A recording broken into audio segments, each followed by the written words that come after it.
비난에 관하여. 다른 사람을 비난하는 것은 언제나 잘못이다.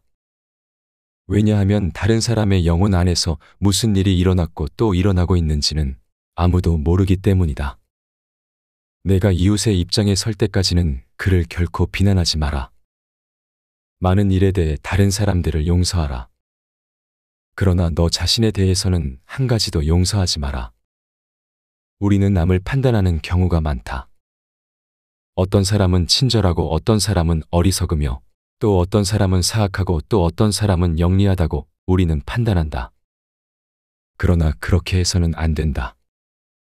사람은 끊임없이 변하고 강물처럼 흐르며 새로운 하루를 맞을 때마다 어제의 자기와는 다른 사람이 되어 있다.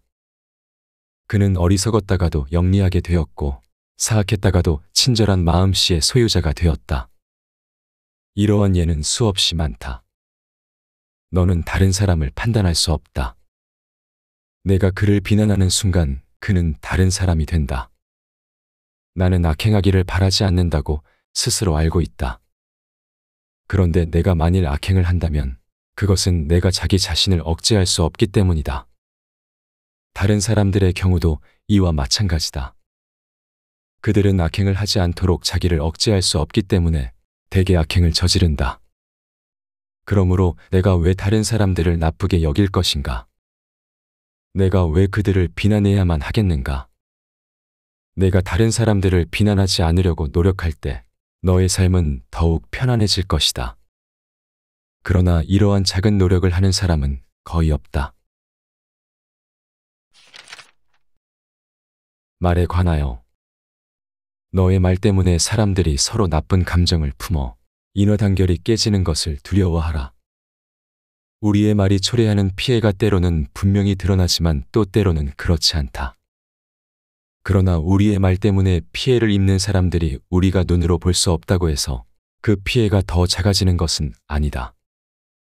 총에 맞은 상처는 치유될 수 있지만 혀가 만든 상처는 결코 치유될 수 없다. 말에 실수가 없는 사람은 온몸을 잘 다스릴 수 있는 완전한 사람이다. 이와 같이 혀도 인체의 아주 작은 부분에 지나지 않지만 엄청나게 허풍을 떤다. 아주 작은 불씨가 굉장히 큰 숲을 불살라 버릴 수도 있다. 어떤 사람이 남을 비방하는 말을 들을 때에는 너도 맞장구를 치면서 남을 비방하는 짓은 하지 마라. 남의 악행에 관한 말을 들을 때에는 그 말을 끝까지 듣지 말고 이미 들은 것도 잊어버리도록 노력하라. 그러나 남의 선행에 관한 말을 들을 때에는 그것을 기억하고 또한 다른 사람들에게 전하라. 남들의 말다툼에 귀는 기울여라. 그러나 너 자신은 거기 끼어들지 마라. 내 혀가 좋은 말을 한다면 세상에 그보다 더 좋은 것은 없다. 내 혀가 나쁜 말을 한다면 세상에 그보다 더 나쁜 것은 없다. 침묵에 관하여. 현명한 사람이 되고 싶다면 너는 현명하게 질문하는 법, 남의 말을 주의 깊게 듣는 법, 조용히 대답하는 법, 그리고 더 이상 할 말이 없을 때에는 입을 다무는 법을 배워야 한다. 대화를 오래 한 뒤에는 잠시 멈추고 그때까지 내가 주장한 것을 다시 생각해보라.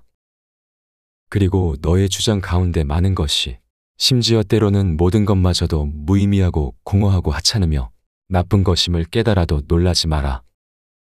어떤 말을 하지 않았더라면 좋았을 것이라고 후회할 때마다 너는 침묵을 지키지 않은 데 대해 100번이나 후회할 것이다. 말을 시작하기 전에 잠시 생각할 시간이 있다면 말을 할 필요가 있는지, 내가 말해야만 하는 것이 남을 해치지는 않을 것인지에 대해서 생각해보라. 어리석은 사람은 침묵을 지켜야만 한다. 그러나 이것을 안다면 그는 어리석은 사람이 되지 않을 것이다. 친절한 사람들은 논쟁에 결코 끼어들지 않고 논쟁하기를 좋아하는 사람들은 결코 친절하지 않다. 진실한 말들은 언제나 즐겁지 않고 즐거운 말들은 반드시 진실한 것은 아니다. 독창적인 어떤 것을 말하는 것을 유일한 동기로 삼는 사람들은 어리석은 말을 많이 한다. 아는 것이 별로 없는 사람은 말하기를 좋아하고 아는 것이 많은 사람은 대개 침묵을 지킨다.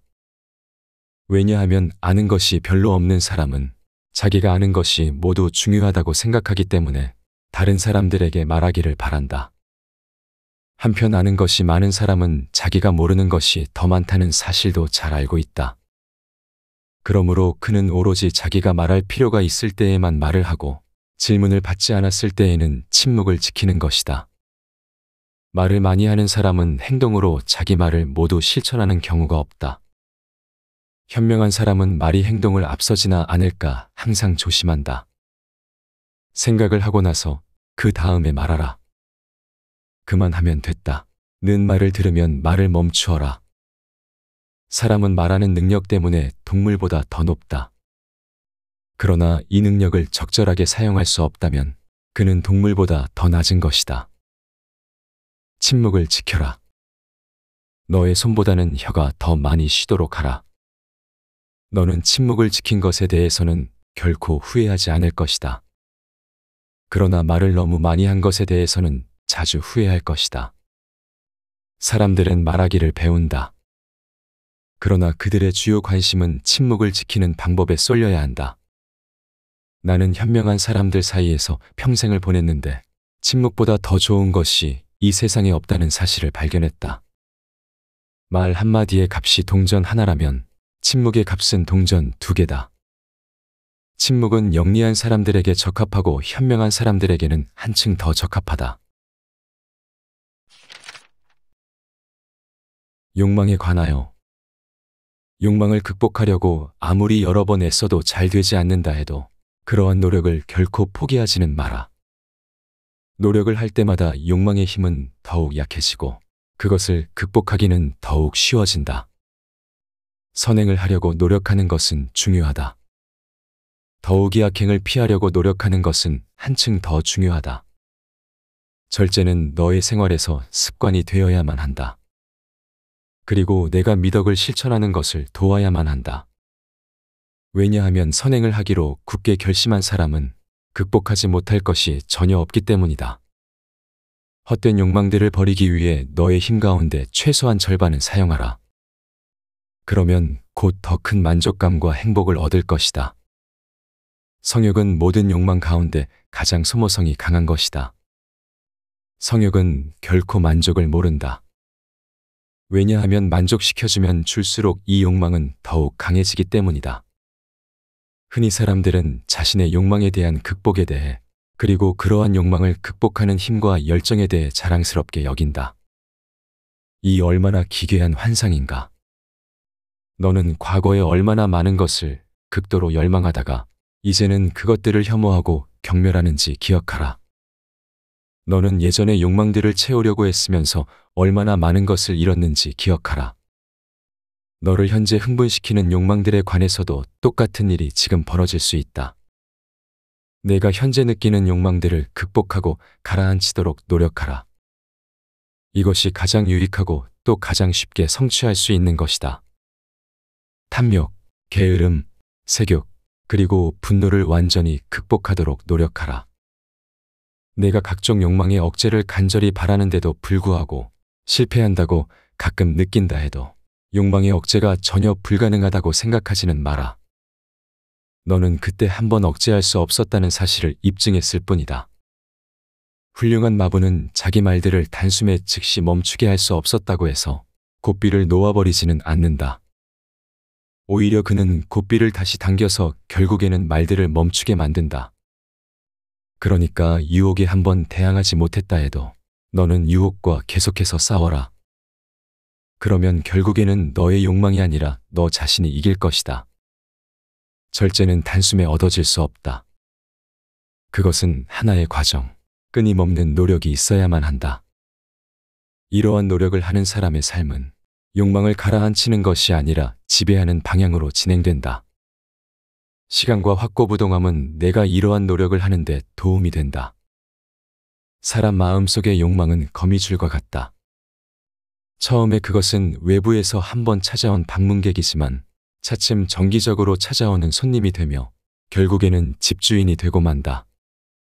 자기 자신에 대해 승리를 거둔 사람은 실권을 쥔다. 가난에서 벗어나는 방법은 2가지가 있다.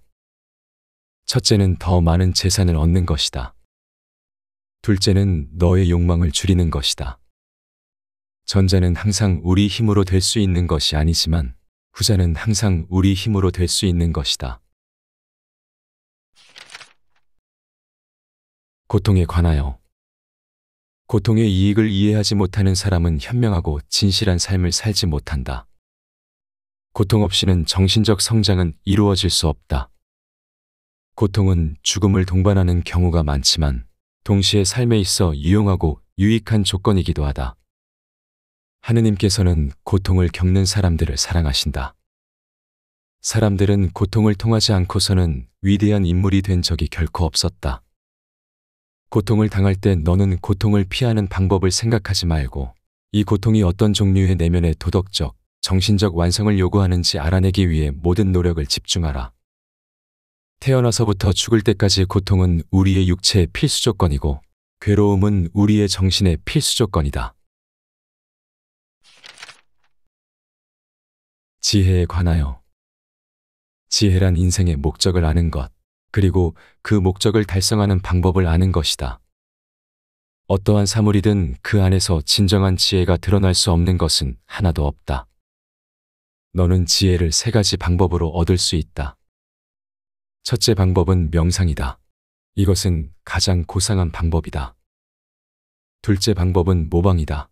이것은 가장 쉽고 또한 가장 바람직하지 않은 방법이다. 셋째 방법은 경험이다. 이것은 가장 어려운 방법이다. 개인의 가치는 그가 지닌 지식에 달린 것이 아니라 그 지식을 얻기 위해 쏟은 그의 노력에 달려 있다. 내가 너 자신을 연구하고 싶다면 다른 사람들의 마음속을 들여다보라. 내가 다른 사람들을 연구하고 싶다면 너 자신의 마음속을 들여다보라. 너의 영혼은 너의 재판관님과 동시에 너의 피난처다. 너의 영혼이야말로 너의 최고의 재판관이다. 현명한 사람은 지식의 부족을 두려워하지 않는다. 망설임도 힘든 일도 두려워하지 않는다. 그러나 그는 단 한 가지, 즉 자기가 모르는 것을 아는 척하는 행위만은 두려워한다. 진정한 지혜는 무엇이 좋은 일이고 무슨 일을 해야만 하는지 아는 데서 오지 않는다. 그것은 무엇이 더 좋은 일이고 무엇이 더 나쁜 일인지, 따라서 무슨 일을 먼저 하고 무슨 일을 나중에 해야만 하는지 아는 데서 온다. 현명한 사람이 되려면 좋은 생각과 행동, 그리고 나쁜 생각과 행동을 모두 연구해야 되지만 나쁜 것부터 먼저 연구해야만 한다. 너는 무엇이 현명하지 않은지, 무엇이 정의롭지 않은지, 무엇이 할 필요가 없는지부터 먼저 알아야만 한다. 너는 아는 것이 별로 없다는 사실을 이해하기 위해서 더 많이 공부해야만 한다. 내가 모르는 것을 모른다고 시인하는 것을 결코 부끄럽게 여기지 마라. 겸손에 대하여 너 자신에게는 엄격하고 다른 사람들은 용서하라. 그러면 너에게는 적이 하나도 없을 것이다. 내가 저지른 모든 악행을 기억하라. 그리고 악행을 다시 저지르지 않도록 노력하라.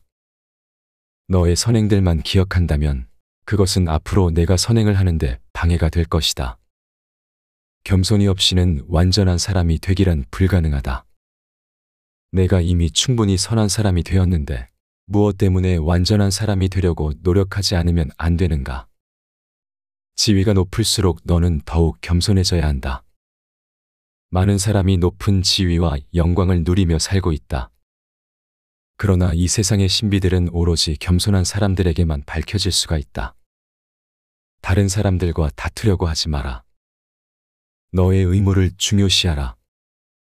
배워서는 안 되는 것은 배우지 마라. 내가 이해할 수 있는 것보다 더 많은 것이 너에게 이미 밝혀져 있다. 어떤 친구들은 너를 칭찬하고 또 어떤 친구들은 너를 비난하고 비판한다. 너를 비난하는 친구들에게 더 가까이 다가가고 너를 칭찬하는 친구들을 더 멀리하라. 화살이 관역에 적중하지 않을 때 궁수는 다른 사람이 아니라 자기 자신을 탓한다. 현명한 사람은 그와 마찬가지로 행동한다. 너 자신의 잠재력을 찾아내려고 노력하라. 그것을 안 뒤에는 과소평가하기를 두려워하지 마라. 그것을 과장하지 않도록 조심하라. 사람은 자기 자신을 높이 평가하면 할수록 그의 입장은 더욱 위태롭게 된다. 오히려 자기 자신을 낮게 평가하면 할수록 그의 입장은 더욱 확고해진다. 이 세상에는 물보다 더 부드럽고 유연한 것은 없지만 단단하고 강한 것들은 물에 대항할 수 없다. 약한 것은 강한 것을 이기고 부드러운 것은 단단한 것을 이긴다.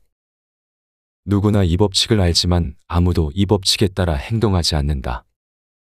세상에서 가장 약한 것이 가장 강한 것을 이긴다. 그러므로 겸손과 침묵에 대단히 유익하다. 이 세상에서는 극소수의 사람들만이 진정으로 겸손하다. 겸손해지자. 그러면 우리는 현명해질 것이다. 우리의 약점을 깨닫자.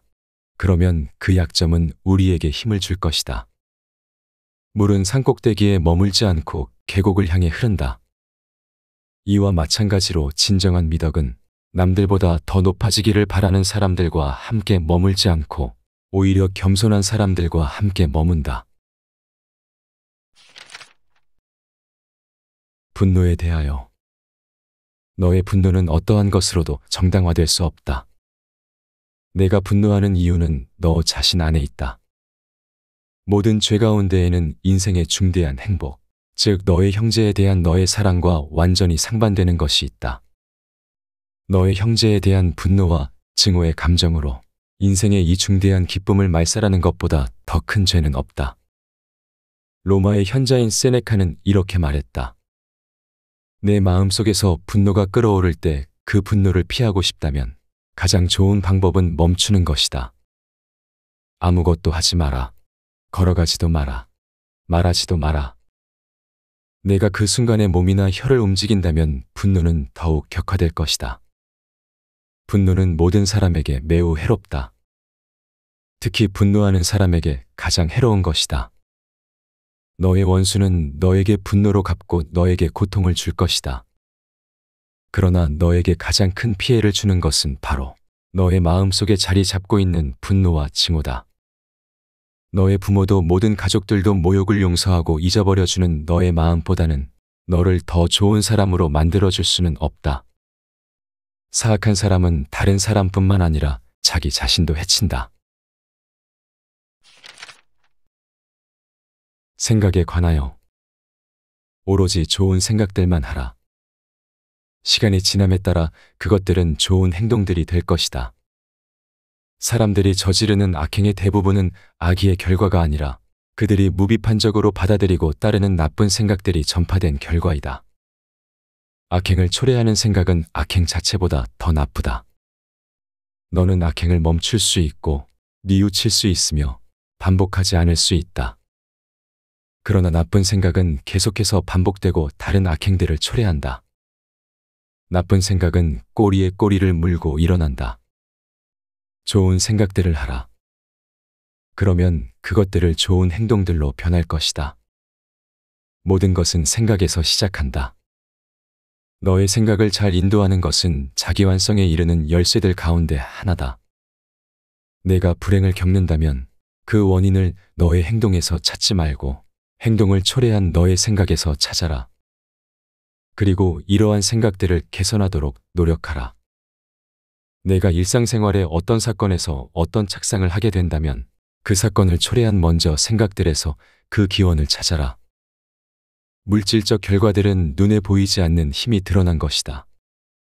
우리에게 날아온 포탄들은 우리가 모르는 때에 우리 눈에 보이지 않는 대포에서 발사된 것이다. 이와 마찬가지로 모든 중요한 사건들은 생각에서 나온다. 앞의 내용은 365일 에센스 톨스토이 잠언집의 일부분이다. 사람은 변하지 않는다는 쇼펜하우어에 비해 톨스토이는 사람은 변한다는 생각을 가지고 있다.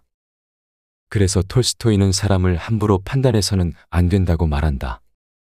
어떤 사람은 하루아침에 사악해질 수 있다. 또 어떤 사람은 자신의 악행을 뉘우치고 선한 사람이 될 수도 있다.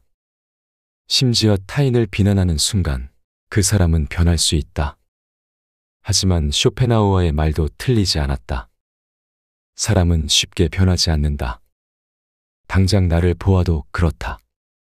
그럼에도 불구하고 톨스토이의 말처럼 사람은 변할 수 있다. 나도 삶에 큰 충격이 가해졌을 때 변화를 겪었기 때문이다. 사람의 변화에 관한 문제는 상당히 오래되었고 이에 대한 개인의 생각이 다르다. 당신은 어떻게 생각하는가?